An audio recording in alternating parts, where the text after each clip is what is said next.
세상을 살아가는 인간이라면요, 누구나 예외 없이 이 모양 저 모양의 삶의 위기를 만나게 되어 있습니다. 한 번이 될 수도 있고요, 또는 여러 번이 될 수도 있는 위기는 대부분 예고 없이 찾아옵니다.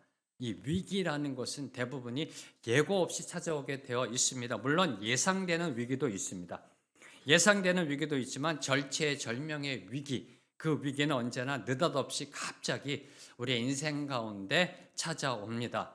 인생의 위기를 만나게 되면요, 대부분의 사람들은 어떻게 해야 할지 몰라 당황합니다. 낙심합니다. 좌절합니다.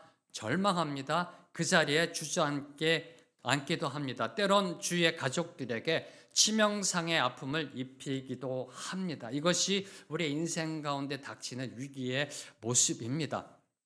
여러분이 지금까지 인생을 살아오시면서 겪은 그 위기 중에 가장 힘들었던 위기, 가장 큰 위기는 과연 어떤 위기였는지요?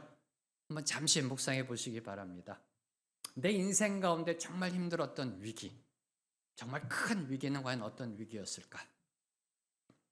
2년 전 2021년에 서울대학교 병원이 우리나라 국민 1000명을 대상으로 인생의 위기에 대해서 설문조사한 적이 있습니다. 그 설문조사에 따르면 우리나라 국민들이 뽑은 인생 위기 제1위는 나 자신의 건강, 질병에 걸리고요, 장애를 겪게 되는 것. 그리고 2위, 두 번째는 경제적 어려움.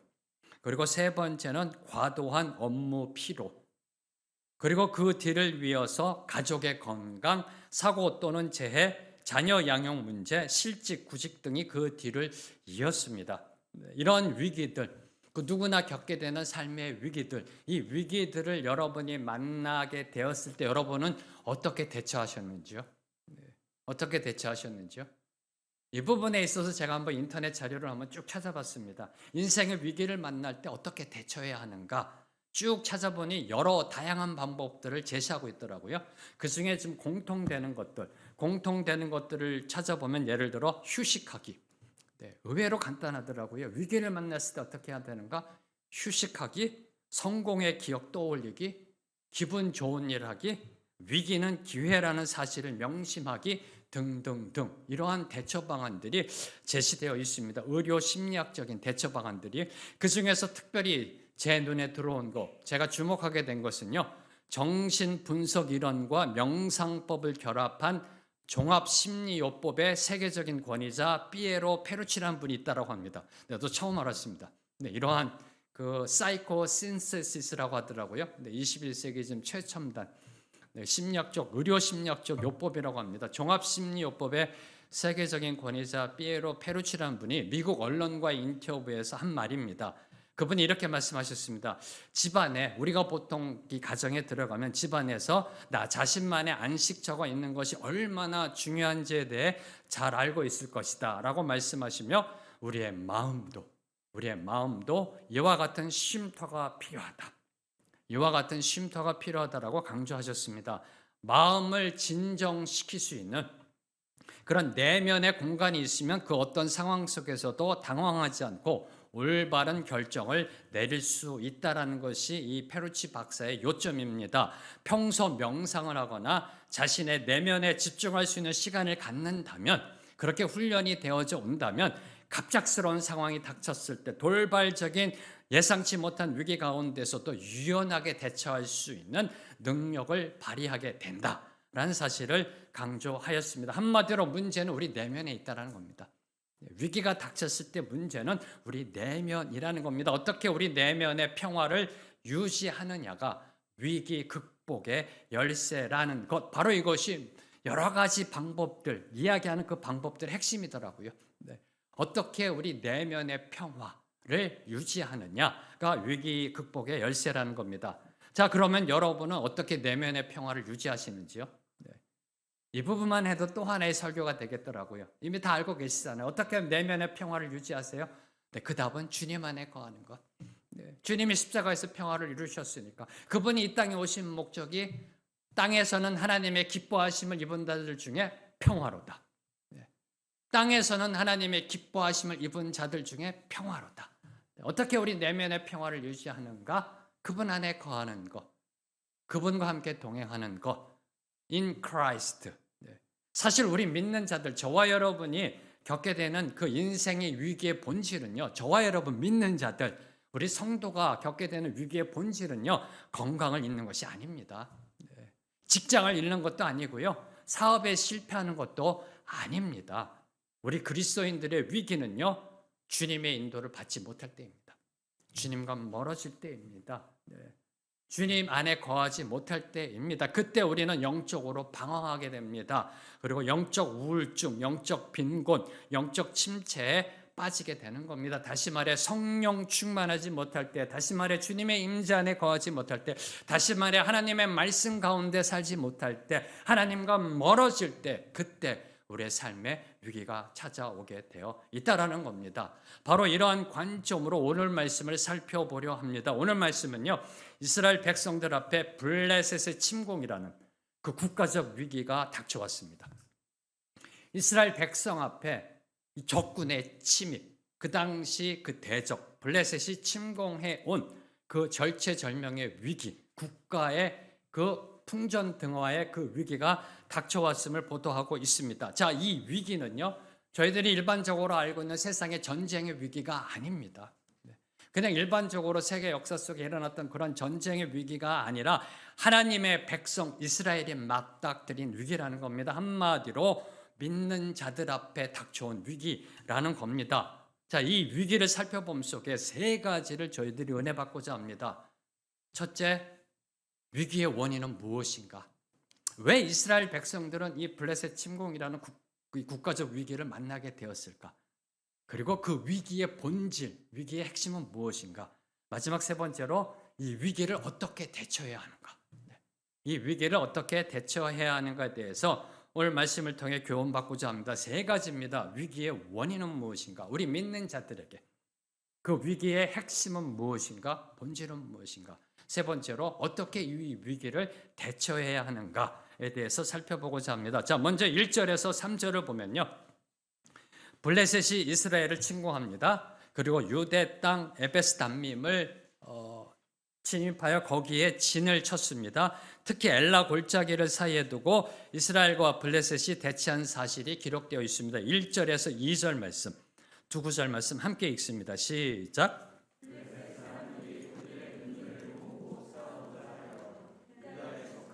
소고에 모여 소고와 아세가 사이에 에베스담님의 진침에 사울과 이스라엘 사람들이 모여서 엘라 골짜기에 진치고 블레셋 사람들을 대하여 전열을 벌였으니. 자, 여기서 먼저 우리가 주목해야 하는 것, 블레셋이 이스라엘을 침공한 시점이라는 겁니다. 지금 블레셋 사람들이 그들의 군대를 모으고 이스라엘에 침입하였습니다. 습격하였습니다. 침공하였습니다. 저와 여러분이 먼저 주목해야 되는 거, 깨달아야 되는 거, 이때가 언제냐는 겁니다. 이 시점이 언제 있느냐? 블레셋이 이스라엘 침공한 시점이 언제 있느냐? 다시 말해 이스라엘이 왜 위기를 만나게 됐는가? 블레셋 침공이라는 국가적 위기를 왜 만나게 됐는가? 그 위기의 원인은 무엇인가를 저희들이 살펴보아야 한다는 겁니다. 블레셋이 이스라엘을 침공한 시점은 다름 아닌 사울이 하나님의 말씀을 버리고 불순종함으로 하나님의 징계를 받아 악령에게 시달리고 있을 때라는 겁니다. 사울이 하나님의 말씀대로 순종하며 나아갈 때 바로 전에 일어났던 블레셋과의 전쟁은 믹마스 전투입니다. 그 전투에서 블레셋은 대패했습니다. 그런데 그런 블레셋이 다시 이스라엘을 침입하고 있는 겁니다. 이 시점은 지금 사울이 악령에 시달리고 있을 때, 다시 말해 사울의 교만과 불순종의 타락이 이스라엘 전체를 전쟁의 위기로 몰고 갔던 것입니다. 뭘 교훈할까요? 지도자, 리더, 지도자가 하나님의 말씀대로 바로 서지 못하면 반드시 공동체에 위기가 닥쳐오게 되어 있다는 사실입니다. 지도자가, 리더가, 이 영적 리더가 바로 서지 못하면, 하나님 말씀대로 올바로 서지 못하면 그 공동체는 반드시 영적 위기가 닥쳐오게 되어 있다는 겁니다. 만일 목사가 교회를 이렇게 섬기는 데 있어서 하나님의 영광이 아닌 자기 의를 내세운다고 생각해 보세요. 황재명 목사가 맨날 설교할 때 자기 자랑만 한다고 생각해 보세요. 나 같은 목사 있으면 나와보라고 그래, 그러면서 이렇게 해요. 은근슬쩍 이렇게 자기 의를 내세우고 자기를 높이고요, 자기 마음대로 교회를 좌지우지한다면 교회는 세상의 손가락질 받게 되어 있습니다. 그런 교회는요, 세상을 향해 수치와 정말 조롱거리로 나아갈 수밖에 없는 겁니다. 자, 만일 대학 총장이요, 세상에서 많이 일어나고 있는 뉴스에서 나오는 이야기입니다. 만일 대학 총장이 교수를 임용하는 과정에서, 대학 총장이, 대학 이사장이 이제 교수를 임명하는 과정에서 물욕의 눈이 멀어 만약에 비리를 저지른다면, 만약에 인맥에 따라 지연 혈연에 따라 교수를 채용한다면 그 총장만이 아니라, 그 이사장만이 아니라 학교 전체가 수치와 부끄러움을 당하게 된다는 겁니다. 저녁 뉴스에 나와서요, 그 대학교 이름이 완전히 조롱거리가 되어버리게 되는 겁니다. 자, 이는 비단 교회와 학교만의 문제가 아니라는 겁니다. 가정을 이끄는 가장이 바로 서지 못하면, 한 회사의 한 부서를 이끄는 부서장이 바로 서지 못하면, 회사를 운영하는 사장, 회장이 바로 서지 못하면, 얼마 전만 해도 무슨 유업이라는 회사의 회장이 바로 서지 못했기 때문에 그 회사의 제품을 전부 다 불매운동 들어가고 그랬잖아요. 그뿐만 아니라 한 국가를 이끄는, 지도하는 대통령이 바로 서지 못하면 그 공동체의 영적 위기가 닥칠 수 있다는 겁니다. 내가 부패하고 타락하면 나만 조롱받는 것이 아니라는 겁니다. 내가 타락하고 부패하면 내가 이끄는 공동체, 내가 속한 공동체 전체가 조롱거리가 된다는 사실을 오늘 말씀은 경고하고 있는 겁니다. 사울이 하나님의 말씀을 버렸습니다. 계속해서 사무엘상은 강조하는 게 사울이 하나님의 말씀을 버림으로 하나님이 사울을 버렸다. 사울이 하나님의 말씀을 버림으로 나타난 결과가 블레셋의 침공이라는 겁니다. 다음으로 주목하는 것은 블레셋이 이스라엘의 혼란한 틈을 놓치지 않았다라는 겁니다. 자, 그 위기를요, 이스라엘 측면에서 봤고요, 이제 블레셋 측면에서 보는 겁니다. 이스라엘의 측면에서 봤을 때는 사울이 악령에 시달릴 때, 하나님의 말씀을 버리고 교만 불순종할 때 그 위기가 닥쳐왔고요, 이거를 블레셋 입장에서 보면 그 틈을 놓치지 않았다라는 겁니다. 자, 사울의 병세가 심해졌습니다. 이스라엘의 지도력에 공백이 생기고 그로 인해 이스라엘의 전력에 문제가 생겨 약해지게 된 겁니다. 군대에 그 군기가 빠지고요, 그 전력이 약해지자 그 틈을 타 블레셋이 이스라엘을 침공한 겁니다. 바로 얼마 전에 믹마스 전투에서 대패를 했던 블레셋 군대가 다시 그 틈을 보고 요때다, 이스라엘을 밟을 수 있는 데는 요때다 하면서 공격해 온 겁니다. 자, 이는 우리 신앙의 문제에서도 마찬가지라는 겁니다. 우리 신앙의 문제, 우리 영적 생활, 우리 신앙생활에도 마찬가지입니다. 우리의 영적 원수 사단, 우리의 영적 원수 사단 마귀. 어느 분은 사단 마귀 이야기하면은 좀 이 설교가 낮은 설교, 무슨 좀 이렇게 저평가된 설교로 생각하더라고요. 사단 이야기하고 마귀 이야기하면 여러분이 반드시 알아야 될 거, 하나님은 살아 역사하시는 분이십니다. 또한 사단 마귀도 이 땅에 존재하는 그런 영적 존재라는 겁니다. 지금도 영적 전쟁이 일어나고 있습니다. 우리의 영적 원수 사단 마귀, 그 마귀는요, 그 어떤 존재보다도 지혜로운 자입니다. 상당히 지혜로운 자입니다. 사단은 우리 믿는 자들을 공격할 때와 기다릴 때를 아는 자입니다. 공격할 때와 기다릴 때를 아는 자입니다. 그는 우는 사자와 같이 우리를 삼키려고 늘 노리고 있습니다. 우는 사자와 같이 우리를 삼키려고 늘 노리고 있지만 함부로 공격하지는 않습니다. 함부로 공격하진 않고 그는 성도를, 저와 여러분을 단숨에 거꾸로 뜨릴 수 있는 틈을 노립니다. 그 틈을 노리다가 그 틈이 보이면 번개같이 우는 사자와 같이 달려들어 우리를 넘어뜨려 하는 겁니다. 그러한 틈 중에 가장 큰 틈이 바로 우리 믿는 자들의 영적 침체라는 겁니다. 가장 큰 틈. 그 틈, 사단이 좋아하는 틈, 우리의 영적 위기가 몰려오는 그 틈 중에 가장 큰 틈은 영적 침체입니다. 영적 침체는 영적 무기력으로 연결되어지게 되어 있습니다. 영적 침체는 영적 무기력으로 이어져 반드시 사단의 공격을 받게 되어 있습니다. 자, 그럼 영적 침체가 무엇인가요? 영적 침체가 무엇인가요? 3년 전에 저희 교회가 시작할 때 제가 영적 전쟁에 대해서 강의할 때요, 이 영적 침체만 강의 안 했습니다. 4단계의 강의가 있는데 3단계까지만 하고 영적 침체는 나중에 강의하겠다라고 강의를 안 하고 있습니다. 영적 침체만 하더라도요. 제가 생각할 때는 신학적으로 하면 거의 6개월 이상의 강의가 들어가야 되는데 영적 침체를 한마디로 요약해서 말씀드리면 하나님과의 관계에 문제가 생긴 겁니다. 영적 침체는. 하나님과의 관계가 문제가 생긴 겁니다. 누가요? 하나님을 믿는 우리가. 하나님을 믿는 우리가 하나님과의 관계에 있어서 문제가 생긴 게 바로 영적 침체라는 겁니다. 자, 그러면 하나님과의 관계에 문제가 생겼다는 것을 어떻게 알 수 있을런지요? 다 이게 영적인 현상이잖아요. 하나님과의 관계에 문제가 생겼다는 것을 어떻게 알 수 있을까?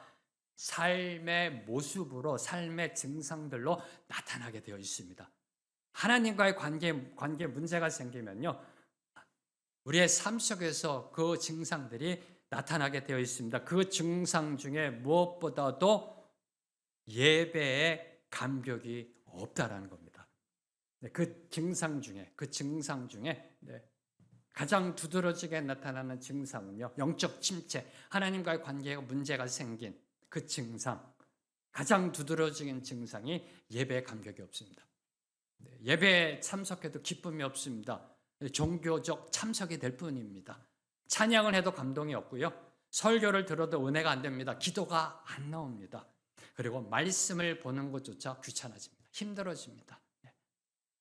그러면서 점점 삶의 리듬이 깨어지기 시작합니다. 하루하루의 삶이 몸이 건조하고 지겹게 느껴집니다. 아니, 몇 분이 이렇게 고개를 끄덕끄덕 하시더라고요. 제가 두려워요. 야, 목사님 지금 내 얘기하고 있구나. 여기에 아멘 하시면 안 돼요. 여기에 고개 끄덕끄덕 하시면 제가 두렵습니다. 이런 증상들이 나타난다는 거예요. 하나님과의 관계가 문제가 생기면요, 삶이 지겨워져요. 리듬이 깨져요. 이런 생각이 듭니다. 살아 뭐하나. 막 이런 생각도 들고요. 이럴 때 대부분 느끼는 감정은 모든 것 잊고 모든 것을 잊어버리고 훌쩍 떠나버리고 싶다라는 그런 마음이 들기 시작합니다. 혹은 아무것도 하지 않고 그냥 쉬고 싶다. 좀 쉬고 싶다라는 그런 마음이 들기도 합니다. 그리고 급기야는 교회의 섬김의 자리에서 내려옵니다.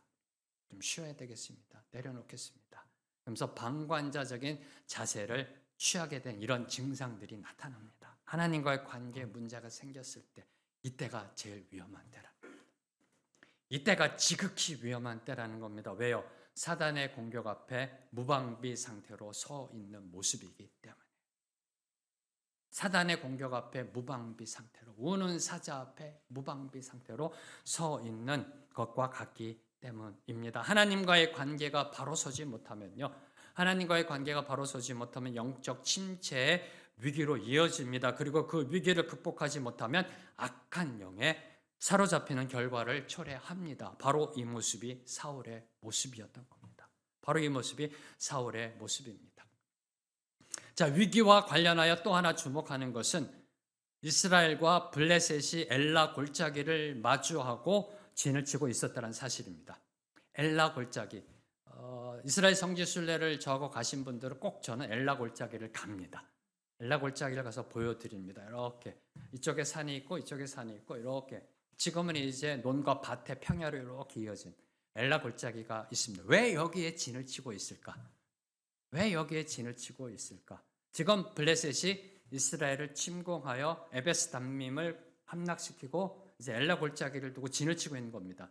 이스라엘 군대는 엘라 골짜기까지 내려와서 여기에 지금 딱 진을 쳐놓고 더 이상 못 올라오게 여기에 마주하고 있는 겁니다. 왜 엘라 골짜기일까? 왜 에베스 담밈이 있는 엘라 골짜기일까? 엘라 골짜기는요, 이 블레셋으로부터 베들레헴까지 이어지는 평야지대입니다. 산과 구릉이 없고요. 이 골짜기라는 것은 이 평야지대 쉐필라라는 지역이요, 블레셋으로부터 베들레헴까지 쭉 올라오는 이 낮은 평야지대입니다. 그래서 군사 전략적으로 매우 중요한 지점입니다. 다시 말해 이스라엘이 이곳에서 밀리면 베들레헴까지 그냥 함락되어 버리는, 이곳에서 밀리면 베들레헴까지 블레셋이 밀고 올라와 온 이스라엘이 블레셋의 압제 가운데 놓이게 될 수도 있습니다. 다시 말해 엘라 골짜기 에베스 담밈은 물러설 수 없는 곳, 그곳에 지금 진을 치고 있음을 보여주고 있는 겁니다. 이를 암시하는 것이 블레셋이 지금 진치고 있는 유대의 지명, 유대 땅 에베스 담밈이라는 겁니다. 블레셋이 침입하여 함락한 곳이 에베스 담밈, 그곳에 진을 치고 있고 엘라 골짜기를 서로 마주하며 진을 치고 있습니다. 더 이상 못 올라오고 있습니다. 이스라엘이 진을 치고 있기 때문에 이 에베스 담밈이라는 뜻은, 에베스라는 것은 땅 끝이라는 뜻입니다. 히브리어로요. 담밈은 피라는 뜻입니다. 에베스는 땅 끝, 담밈은 피의 땅끝, 피의 땅끝. 다시 말해 여기서 물러나면 죽는다. 여기서 물러나면 죽는다라는 의미가 있는 것이 이 에베스 담밈이라는 겁니다. 바로 이곳에 지금 진을 치고 있다는 겁니다. 우리 믿는 자 역시 이 세상을 살아가면서요, 결코 물러서지 말아야 할 지점이 있다는 겁니다. 절대로 물러설 수 없는 그곳, 우리의 인생 가운데 어떤 위기가 닥쳐와도 그것은 우리가 사수해야 되는 지점이 있다라는 겁니다. 그 어떤 세상의 위기와 고난 가운데도, 그 어떤 일이 일어나도 절대로 물러설 수 없는 지점, 물러나서는 안 되는 영적 에베스 담밈이 우리의 삶 속에, 인생 가운데, 신앙 가운데 있다라는 사실을 오늘 말씀 이 엘라 골짜기에 진을 치고 있다는 것이 우리에게 교훈을 주고 있는 겁니다. 이를 묵상하는 가운데요, 이를 묵상하는 가운데 제 머릿속에 떠오르는 것은 튀르키예에 일어난 지진입니다. 튀르키예에 일어난 지진. 이번 지진 국가적 위기입니다. 그렇죠? 예상치 못했던 정말 이 절체절명의 위기입니다. 튀르키예에 일어난 지진. 여러 지역에서요, 생활터전이 완전히 무너져버린 그런 모습들을 저희들이 보았습니다. 그리고 수많은 사상자가 발생되었습니다. 아직도 시신이 수습되지 못하고 있고요. 너무나 이 참혹한 위기 가운데 있습니다. 그런데 교회도 예외가 아니라는 겁니다.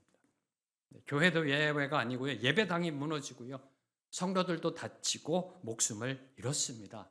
이때 이 위기 앞에, 절체절명의 위기가 닥쳐온 이 위기 앞에, 튀르키예에 임한 이 위기 앞에 믿는 자들이 물러서지 말아야 할 것은 과연 무엇이었을까? 이들이 이 위기 앞에서 절대로 물러설 수 없는 그 영적 에베스 담밈은 과연 무엇이었을까? 동영상 한번 보여주시기 바랍니다.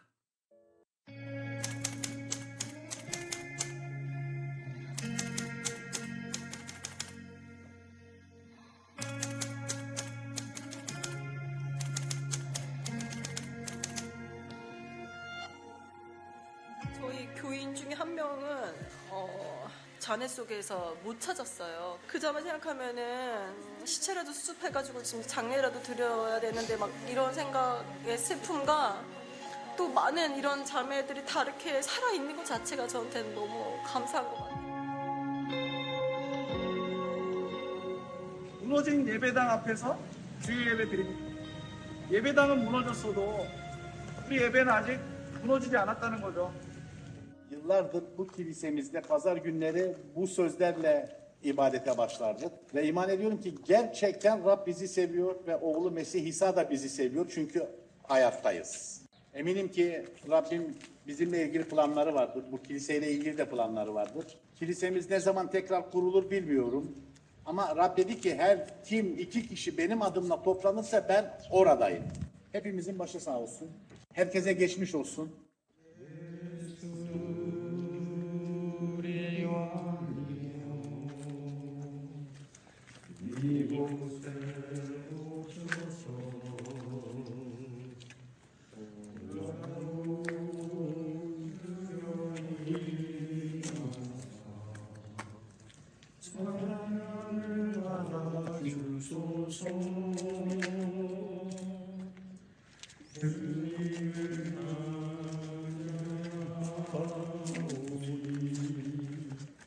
주님을 경배하시니 왕이신 내주여 오소서 찾아와서 다스리소서.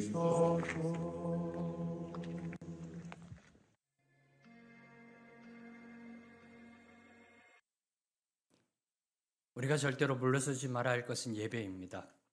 그 어떤 위기 앞에서도, 그 어떤 고난 앞에서도, 그 어떤 일이 일어나도 우리가 절대로 물러서지 말아야 할 영적 에베스 담밈은 예배입니다. 저는 믿습니다. 저 안디옥 개신교회를 통하여, 안디옥에 있는 저 교회를 통하여 튀르키예는 축복받을 겁니다. 튀르키예는 하나님의 임재에 놀라운 축복이 임할 겁니다. 사랑하는 성도 여러분, 예배를 놓지 마십시오. 저와 여러분이 절대로 물러설 수 없는 것, 물러나서는 안 되는 것, 그것은 바로 우리의 삶의 예배라는 겁니다. 이게 무너지면 우리의 삶이 무너져 버리게 되어지는 것입니다. 이제 다음으로 살펴볼 것은 이스라엘이 맞닥뜨린 그 위기의 핵심은 과연 무엇이냐? 위기의 본질은 무엇이냐? 위기의 원인에 대해서 저희들이 살펴봤고요. 그럼 이제 위기의 핵심, 위기의 본질은 과연 무엇이냐? 이에 대한 설명이 4절에서 7절에 기록되어져 있습니다. 4절부터 7절까지 함께 한 목소리로 읽겠습니다. 시작. 블레셋 사람들의 진영에서 싸움을 도두는 자가 왔는데 그의 이름을 골리앗이요 가드 사람이라. 그의 키는 6규빗 한 뼘이요 머리에는 노투구를 썼고 몸에는 비늘 갑옷을 입었으니 그 갑옷의 무게가 놋 5천 세겔이며 그의 다리에는 놋 각관을 쳤고 어깨 사이에는 놋 단창을 메었으니 그 창자루는 배틀채 같고 창날은 철 600세겔이며 방패든 자가 앞서 행하더라. 아멘.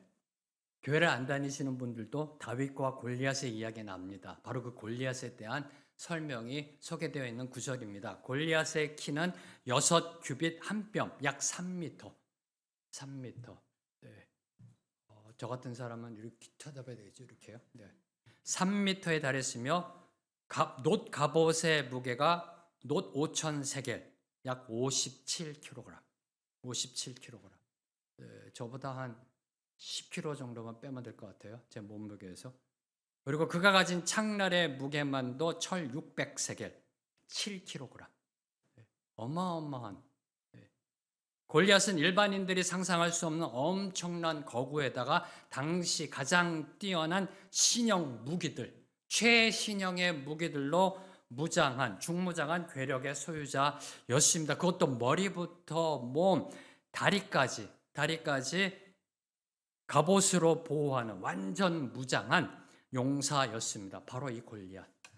바로 이 골리앗이 이스라엘의 위기의 본질이었다는 겁니다. 이스라엘 백성들의 간담을 써늘게 한 위기의 핵심이었다는 겁니다. 이스라엘의 사기를 주눅들게 한 위기의 본질이라는 겁니다. 블레셋이 이스라엘을 침공했다는 그 사실보다도, 다시 선포합니다. 블레셋이 이스라엘을 침공했다는 그 사실보다도 지금 이스라엘 백성들이 보고 있는, 지금 이스라엘 백성들이 눈으로 보고 있는, 눈앞에 서 있는 그 골리앗, 기골장대한 골리앗의 모습, 위풍당당한 골리앗의 그 무장한 모습, 바로 이 모습이 이스라엘 백성들을 절망케 만든 위기의 본질이라는 겁니다. 다시 말해 이스라엘 백성들은 지금 자신들의 눈에 보이는, 보고 있는 골리앗의 그 크고 강한 위세에 눌려 있었던 겁니다. 그들이 지금 보고 있는 크고 강한 위세에 눌려 있었던 겁니다. 바로 이것이 문제였던 겁니다. 바로 이것이 문제입니다. 누구에게요? 이스라엘 백성에게. 누구에게요? 하나님을 믿는 백성들에게. 이게 참으로 힘들더라고요. 이게 세상 사람들 이야기면은요, 뭐 고개를 끄덕끄덕 할 텐데, 누구에게 문제요? 하나님을 믿는 이스라엘 백성들에게. 이게 문제였던 겁니다. 지난 세기 20세기에 세계적으로 유명한 정신 심리학자였던 그 빅터 프랭클 박사라는 분이 계십니다. 유태인입니다. 빅터 프랭클 박사라고요. 20세기에 정말 세계적인 정신 심리학자였던 그러한 빅터 프랭클 박사라는 분이 계시는데, 이분이 왜 유명하냐 하면은, 이 빅터 프랭클 박사는 2차 세계대전 당시에 다른 모든 유태인들이 끌려갔듯이 아우슈비츠 수용소로 끌려가십니다. 모든 유태인들이 그 고난을 겪었고요, 죽음을 겪었던 그 수용소로 끌려가십니다. 그곳에서 온갖 죽을 고생을 하십니다. 그러다 기적처럼 살아 돌아오신 분입니다. 빅터 프랭클이란 박사십니다. 그는 수용소 안에서 매일매일 죽음의 위협 속에서요, 그 수용소에서 주는 작은 빵 한 조각 하루예요.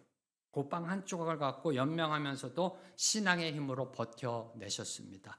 희망의 끈을 놓지 않았습니다. 그러다 어느 날 수용소 안에서요, 삶을 포기하고 낙담하며 자포자기로 살아가는 동료 유태인들을 보게 됩니다. 그 동료들을 봅니다. 너무나 안타까운 마음을 갖고서 그 동료 유태인들을 향해 감옥의 창문을 가리키며, 수용소의 그 창문을 가리키며 다음과 같은 질문을 던졌습니다. 여러분, 저 조그만 창문 너머로 무엇이 보이는지요? 저 조그만 창문, 수용소 창문 너머로 무엇이 보이는지요? 그 질문에 다른 유태인들은 귀찮다는 듯이요, 시커먼 회색 담벼락밖에, 수용소 담벼락밖에 보이지 않는다라고 시큰둥하게 대답하였습니다. 그때 프랭클 박사가 말하길, 그 회색 담벼락 저 건너편에 있는 맑고 푸른 하늘을 바라보십시오. 밤에 빛나는 별들을 바라보십시오. 그 회색 담벼락 너머에 있는 저 하늘을 바라보십시오. 밤에 빛나는 별들을 바라보십시오라고 말씀하셨다 합니다. 인생의 위기 앞에서요, 인생의 위기 앞에서, 고난 앞에서, 시련 앞에서 우리가 어디를 바라보느냐가 우리의 믿음의 능력을 좌우한다는 말입니다. 회색 담벼락을 본 유대인들은 죽었습니다. 회색 담벼락 넘어 있는 하늘, 그 하늘에 좌장하신 하나님을 본 빅터 프랭클 박사는 아우슈비츠 수용소에서 살아 돌아오셨습니다. 위기를 만났을 때 저와 여러분이 어디를 바라보느냐가 우리의 믿음의 능력을 좌우합니다. 빅터 프랭클 박사나 다른 유대인이나 똑같이 수용소 안에 있었습니다. 상황은 똑같았습니다. 조건은 똑같았습니다. 어디를 바라보느냐? 사랑하는 성도 여러분, 지금 여러분 어디를 바라보고 계시는지요? 여러분 눈앞에 보이는 골리앗이라는 현실을 바라보고 계시는지요? 아니면 그 현실을 다스리시고 주관하시고 통치하시는 하나님을 바라보고 계시는지요? 이제 8절에서 10절은요, 골리앗이 이스라엘을 모욕하며 단독 대결을 신청하는 내용을 다루고 있습니다. 8절과 9절 말씀, 두 구절 말씀 함께 읽습니다. 시작. 그가 스스로 나와서 전열을 벌였느냐? 나는 블레셋 사람이 아니며 너희는 사울의 신복이 아니냐? 너희는 한 사람을 택하여 내게로 내려 보내라.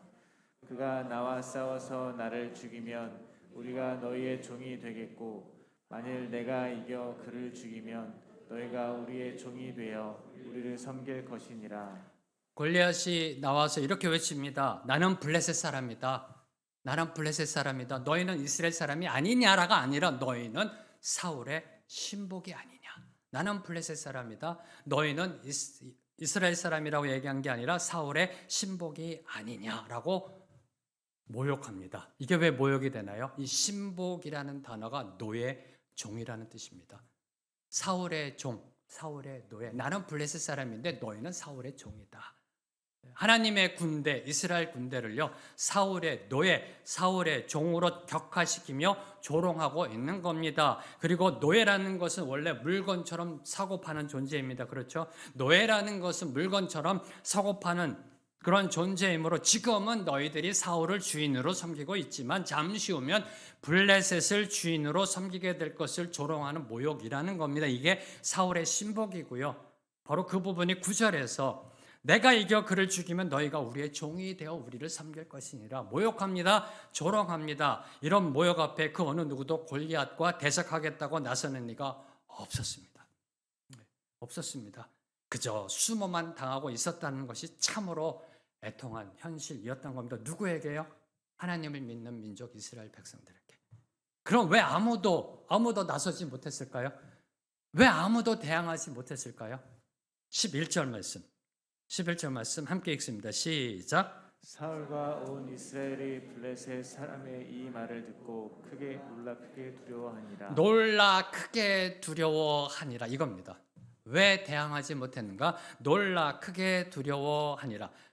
사실 크고 강해 보이는 힘 앞에서는요, 그 어느 누구도 어깨를 제대로 펼 수가 없습니다. 근데 가장 쉬운 예가 이 표현이 맞는지 모르겠습니다만 조폭이란 단어 있잖아요. 네, 그게 맞는 말인지 모르겠어요. 그러니까 이제 뭐 주먹을 쓰시는 분들, 네, 그분들이 한 20명, 30명 이렇게 문신 딱 하고서 여러분 앞에 딱 나타나면 어떠세요? 딱 피고 이러세요? 이 느낌입니다. 지금 놀라 크게 두려워하니라. 네. 몸에 문신을 하고 온 분들이 한 30명, 50명, 100명이 쫙 여러분을 둘러싸고 있다고 생각해 보세요. 이러면서 그때 느낌, 놀라 크게 두려워하니라. 네. 도저히 감당할 수 없는 그 파워 앞에서는요, 누구나 놀라고 두려움을 느끼게 되어 있습니다. 그 두려움을 느낀 대상에는 사울도 예외가 아니었습니다. 사울과 온 이스라엘이 사울도 인간이니까 골리앗 앞에서 두려워할 수 있습니다. 그런데 정말 안타까운 거, 너무나 안타까운 거, 이스라엘은 하나님을 믿는 백성입니다. 사울과 온 이스라엘은 하나님을 섬기는 예배하는 백성입니다. 정말 안타까운 거, 사울을 포함하여 그 어느 누구도 하나님께 부르짖지 않았다는 사실. 이게 안타깝더라고요. 그 어느 누구도 하나님께 기도하지 않았습니다. 그저 두려움의 공포에 눌려 벌벌벌 떨고 있었습니다. 두려움의 공포에 눌려 영적 마비가 온 겁니다. 믿음이 마비가 돼버린 겁니다. 평상시에는 주여 믿습니다, 주여 하면서요 예배 드렸을 겁니다. 평상시에는 새벽기도 나오고 찬양하고요, 주님만을 찬양합니다, 주님만을 송축합니다, 주님만이 나의 목자 되십니다라고 찬양했을 겁니다. 시편 23편을 고백했을 겁니다. 그런데 골리앗 앞에서는 그 믿음이 완전히 녹아내려버린, 마비가 되어버린 그 상태로 들어가 있었던 거, 이게 문제였던 겁니다. 혹시 공동경비구역이라는 영화를 아시는지? 오래된 영화입니다. JSA라고 영어 약자로요. 이 공동경비구역, 저도 이때 정말 재밌게 봤거든요. 이 공동경비구역이라는 그 영화를 보면 이런 대사가 나옵니다. 이병현 그분이요, 이 남한 쪽 병사인데 자기는 이 사격 연습에서 늘 백발백중한다고 자랑을 합니다. 네. 자랑을 하니까 북한군 병사인 송강호 씨가 이렇게 얘기합니다. 실전에서는 말이야. 죄송합니다. 그냥 평범하게 읽겠습니다. 실전에서는 말이야, 뽑는 속도 같은 것은 중요하지 않아. 전투기술 그런 거 없어. 얼마나 침착한가, 얼마나 빨리 판단하고 대담하게 행동하느냐, 그게 다야. 실전에서는 얼마나 담대하게 행동하느냐, 그게 다야. 여기서 고개를 끄덕이게 하는 말, 얼마나 대담하게 행동하느냐, 그게 다야. 그게 다야. 바로 이게 오늘 말씀 속에 이스라엘 백성들에게 필요했던 겁니다. 네. 저와 여러분이 위기를 만났을 때 필요한 것, 그거는 바로 담대함, 대담함, 대범함이라는 겁니다. 바로 그것이 골리앗 앞에 선 사울과 이스라엘 백성들에게 필요했던 겁니다. 저희가 이제 다윗과 골리앗의 이제 결투된 말씀을 볼 겁니다. 바로 그때 여러분은 다윗은 바로 이 담대함으로 나아갔음을 알 수가 있습니다. 근데 저와 여러분이 기억해야 하셔야 되는 거, 이 담대함은 오직 하나님을 믿는 믿음으로 주어진다는 거. 이 담대함. 네. 공동경비구역에서 송강호 씨가 얘기한 거, 실전에서는 암만 총 잘 쏘고 기술 이런 거 필요 없어. 얼마나 담대하냐, 얼마나 대범하냐, 그게 다야. 우리의 영적 삶 가운데서 담대함, 대범함 어디서 오는가? 믿음에서 온다는 겁니다. 바로 이 부분이 사울과 온 이스라엘이 놓쳤던 겁니다. 그 어느 누구도 하나님께 부르짖는 자들이 없었습니다. 요한일서 5장 4절 말씀, 요한일서 5장 4절 말씀을 보면 이렇게 선포합니다. 무릇 하나님께로부터 난 자마다 세상을 이기느니라. 하나님께로부터 난 자마다 세상을 이기느니라. 저와 여러분 세상을 이기는 자입니다. 하나님께로부터 난 중생한 하나님의 구원받은 그 세상을 이기는 승리는 이것이니 우리의 믿음이니라. 우리의 믿음이니라. 하나님을 향한 믿음만이 우리를 담대함으로 이끌고 나아가 세상에서 승리하게 만든다는 겁니다. 자, 이제 마지막으로 묵상하는 것. 성경은 어떻게 블레셋 장수 골리앗의 갑옷의 무게를 그렇게 정확히 알고 있었을까? 저 이게 신기하더라고요. 성경에 보면요, 골리앗의 갑옷의 무게가 놋 5,000세겔, 창날은 철 600세겔이라고 기록하고 있습니다. 이걸 어떻게 알았을까? 골리앗이 나와서 이렇게 싸움을 걸면서 너 내 창 무게가 얼마인 줄 알아? 내 갑옷이 얼마인 줄 알아? 라고 하지 않았습니다. 이걸 어떻게 알았을까?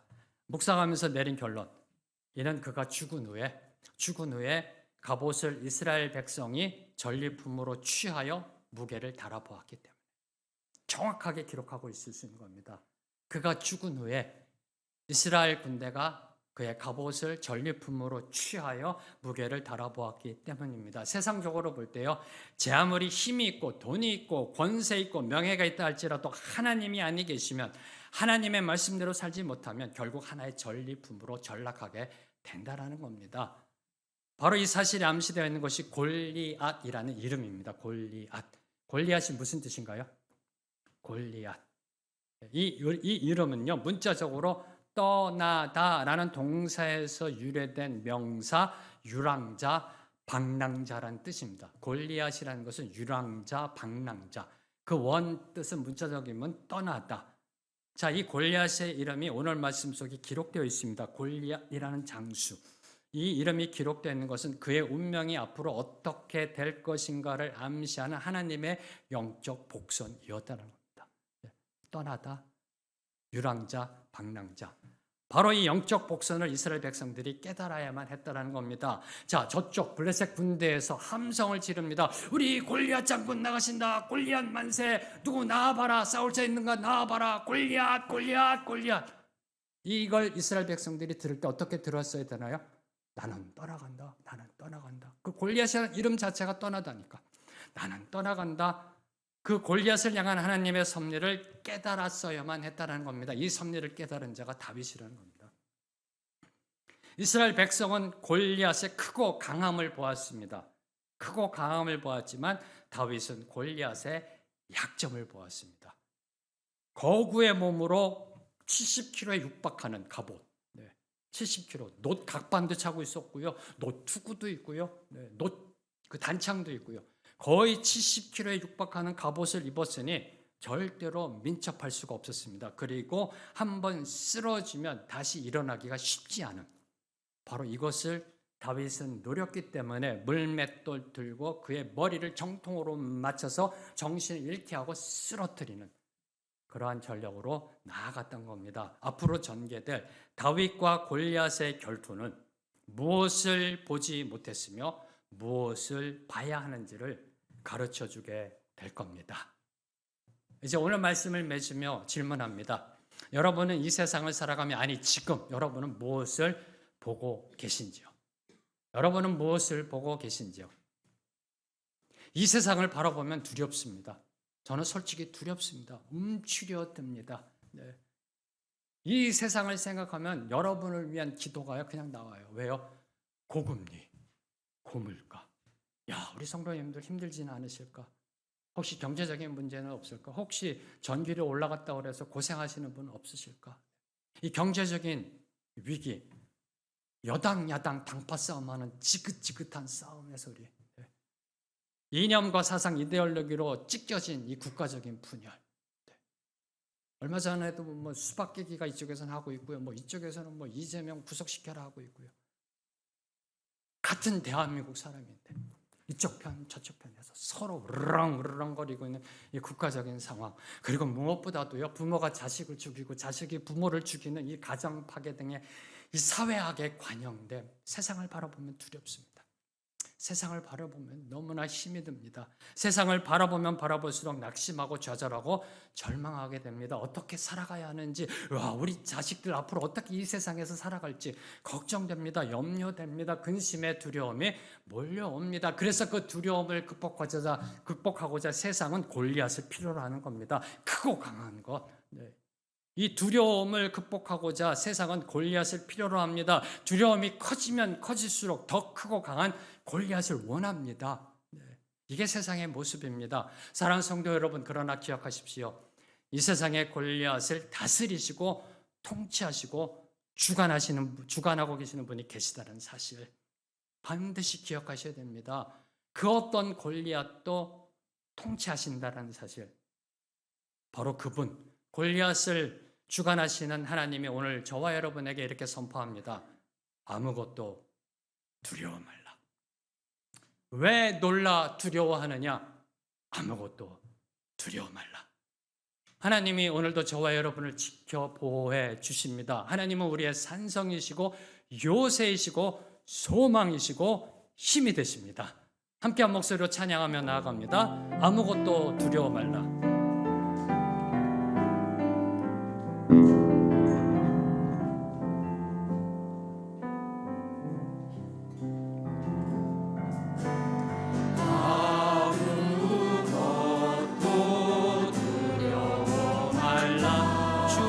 하나님이 지켜주시네. 놀라지 마라, 겁내지 마라. 주님 나를 지켜주시네. 아무것도 두려워 말라. 왜요? 왜 두려워하지 말나요? 주 나의 하나님이 지켜주시네. 주님 오늘도 말씀하십니다. 놀라지 마라, 겁내지 마라. 겁내지 마라. 주님 나를 지켜주시네. 감사합니다. 주님. 내 맘이 힘에 겨워 지칠지라도 변함없는 진리 주님 나를 지켜주시네. 세상의 험한 풍파 몰아칠 때도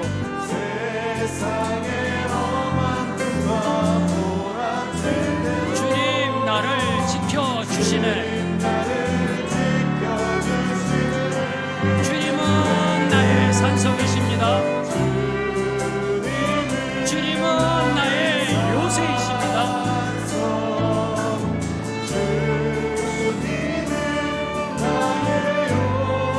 주님은 나의 소망이십니다.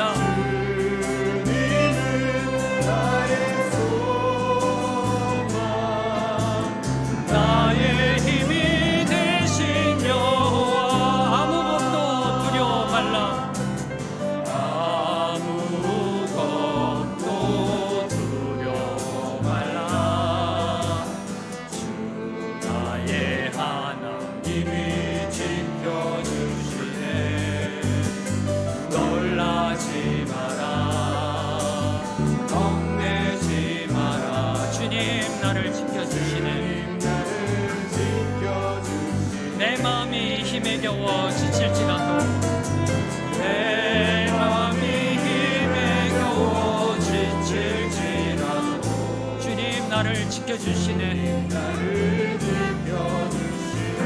세상의 험한 풍파 몰아칠 때도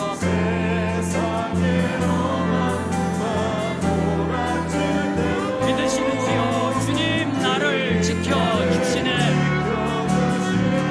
할렐루야 주님을 찬양합니다. 주님은 나의 산성 주님은 나의 요새 주님은 나의 소망 나의 힘이 되신 주님은 나의 산성 주님은 나의 산성 주님은 나의 요새 주님은 나의 소망 나의 힘이 되신 여호와. 주님 아무것도 두려워하지 않습니다. 놀라지 않습니다. 겁먹지 않습니다. 주님이 우리와 함께 계시는 그 주님의 말씀 붙잡고 나아갑니다. 승리를 선포합니다. 주님은 나의 산성이시고 요새이시고 소망이시며 힘이 되십니다. 우리의 삶을 인도하시는 주님 홀로 영광 받아 주시옵소서. 우리가 이 땅을 살아가며 만나는 위기마다 이 진리를 깨닫게 하시고 기억나게 하시고 위기 앞에서 하나님께 찬양하는 담대함의 여유를 허락하여 주시옵소서.